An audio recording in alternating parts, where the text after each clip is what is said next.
Hello and welcome. এখন আমরা reference human জিনোমের ভার্সনগুলো নিয়ে আলোচনা করব। প্রথমেই আমরা আসি জিনোম রেফারেন্স কনসোর্টিয়ামটা কি। হিউম্যান জিনোম প্রজেক্ট যখন 2003 সালে শেষ হয়, অনেকে ভেবেছিল হয়তো সম্পূর্ণ হিউম্যান জিনোমের সিকোয়েন্স করা শেষ হয়েছে, কিন্তু বাস্তবে জিনোমের অনেক জায়গা ছিল যেগুলো আনফিনিশড অবস্থায় ছিল, যেমন containing gaps, missing information, misaligned or misrepresented regions এরকম। To improve the sequence quality and accuracy of the human genome assembly 2008 সালে জিনোম রেফারেন্স কনসোর্টিয়াম প্রতিষ্ঠিত হয়, যেটাকে সংক্ষেপে জিআরসি বলা হয়ে থাকে। দ্য জিনোম রেফারেন্স কনসোর্টিয়াম অথবা জিআরসি হচ্ছে একটা international collaboration responsible for maintaining and improving reference genome assemblies for human and other কি organisms. The genome reference consortium consist of following members, সেগুলো হলো Wellcome Sanger Institute, the McDonnell Genome Institute at Washington University, the European Bioinformatics Institute, the National Center for Biotechnology Information, the Zebrafish Model Organism Database, and Rat Genome Database. GRC এর main লক্ষ্যই হচ্ছে to improve human reference genome assembly, correcting errors, and adding sequence to ensure that it provides the best representation of human genome to meet basic and clinical research needs. এখন আমরা আসি reference human genome ভার্সনে।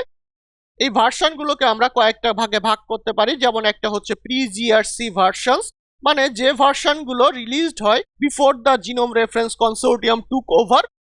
সেগুলোর ভিতরে mainly আছে হচ্ছে NCBI build 33, যেটা 2003 সালে রিলিজ হয়।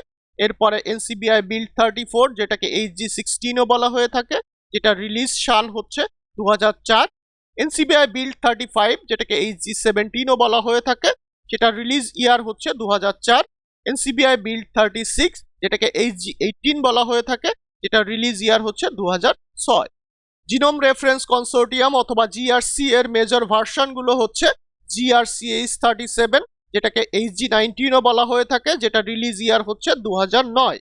আরেকটা হচ্ছে GRCH38, যেটাকে HG38ও বলা হয়ে থাকে, যেটা রিলিজ ইয়ার হচ্ছে 2013। এরপর আমরা দেখতে পাচ্ছি পোস্ট জিআরসি কোলাবোরেশন, যেটা হচ্ছে T2T CHM13, যেটা রিলিজ ডেট হচ্ছে 2022। দ্য টেলোমিয়ার টু টেলোমিয়ার, যেটাকে সংক্ষেপে T2T বলা হয়ে থাকে, consortium release the first complete human genome closing all gaps and unresolved region like centromeres and telomeres left in GRCH38। যদিও এটা ডিরেক্ট জিআরসি প্রোডাক্ট না, however it was built on GRC's work. এখন আসি GRC এর ভার্সনগুলোতে। আমরা previously বলেছি যে GRC এর মেজর দুইটা ভার্সন আছে, সেটা হচ্ছে GRCH37 এবং GRCH38। এখানে GRC stands for genome reference consortium, H হচ্ছে হিউম্যান বিল্ড, এবং 37 অথবা 38 যেটা আছে সেটা হচ্ছে version number. Successive versions of the human genome reference, commonly যেটাকে বলা হয় অ্যাসেম্বলিজ অথবা build, have been published since the original Human Genome Project publication. প্রথমেই আমরা আসি GRCH37 ভার্সনে। GRCH37টা হচ্ছে জিনোম রেফারেন্স কনসোর্টিয়ামের first major version, which was released in 2009. এটা ছিল একটা major improvement over previous assemblies such as NCBI 36, এবং এটা ওয়াইডলি ইউজড হয়েছে in genomic research, medical genetics, clinical genetics এবং বায়োইনফরমেটিক্সে until the release of GRCH38 in 2013। এই ভার্সনটাকে অনেক সময় HG19ও বলা হয়ে থাকে। যদিও HG19 এবং GRCH37 আর সিমিলার, কিন্তু অ্যানোটেশনে তাদের মধ্যে কিছু স্মল ডিফারেন্সেস আছে। GRCH37 serves as a baseline for other references such as HG19, B37 এবং others. The University of California at Santa Cruz, যেটাকে UCSC বলা হয়ে থাকে, GRCH37 এর উপর বেস করে একটা রেফারেন্স ক্রিয়েট করে, which was often referred to as HG19. This reference contains some changes from the baseline reference genome, যেটা হচ্ছে GRCH37। যদিও এই চেঞ্জগুলো মেইনলি কন্টিগের নাম পরিবর্তন কেন্দ্রিক, however there are known sequence differences on some contigs as well. এখন আমরা আসি B37 A.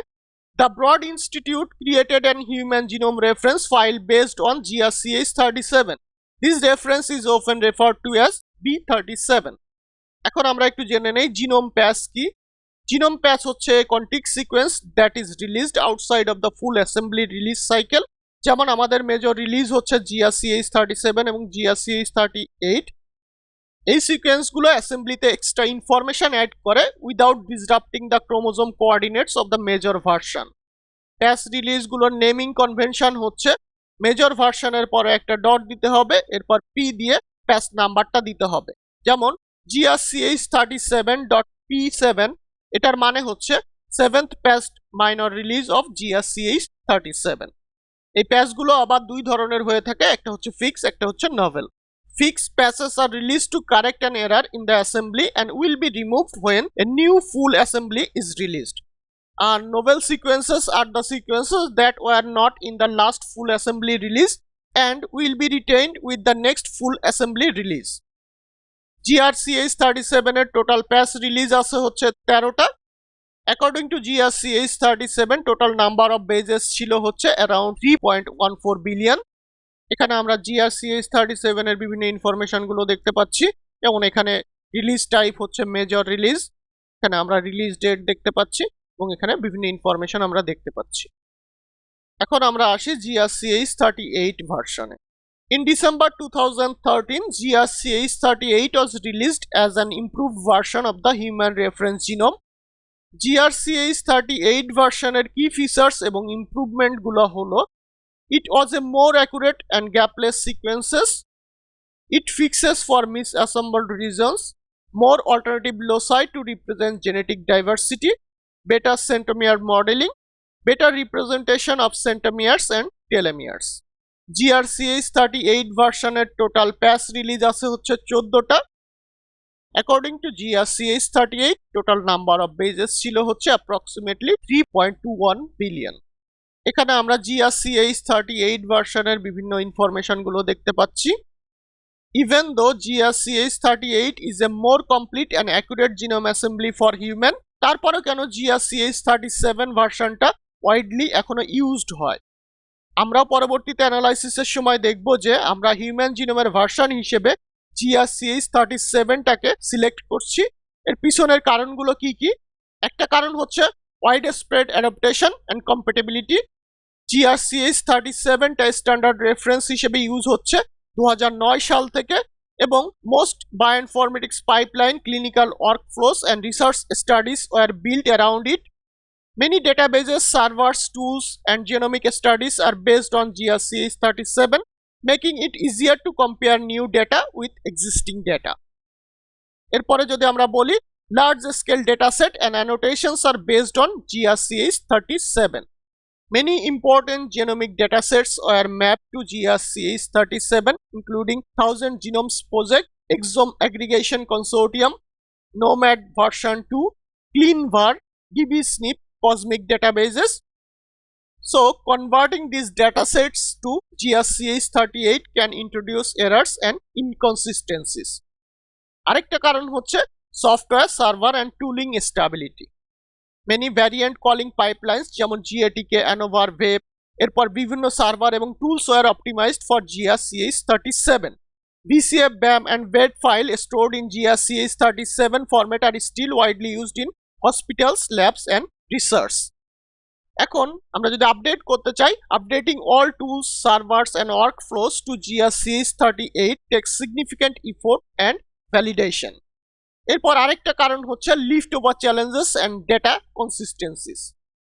Converting genomic coordinates from GRCH37 to GRCH38, যেটাকে লিফট ওভার বলা হয়, ইজ নট অলওয়েজ অ্যাকুরেট। এই লিফট ওভারের সময় কিছু ক্লিনিক্যালি সিগনিফিক্যান্ট ভ্যারিয়েন্টসের পজিশন শিফট হতে পারে অথবা হারিয়ে যেতে পারে। এছাড়াও কোঅর্ডিনেট চেঞ্জের ফলে স্ট্রাকচারাল ভ্যারিয়েন্টস এবং নন কোডিং রিজিয়নসগুলো এফেক্টেড হতে পারে।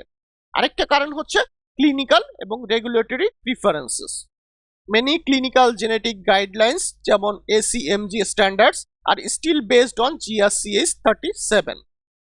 বিভিন্ন রেগুলেটরি এজেন্সিস এবং মেডিকেল ডায়াগনস্টিক্স কোম্পানিজগুলো GRCH ডেটা ইউজ করে to ensure consistency in genetic testing.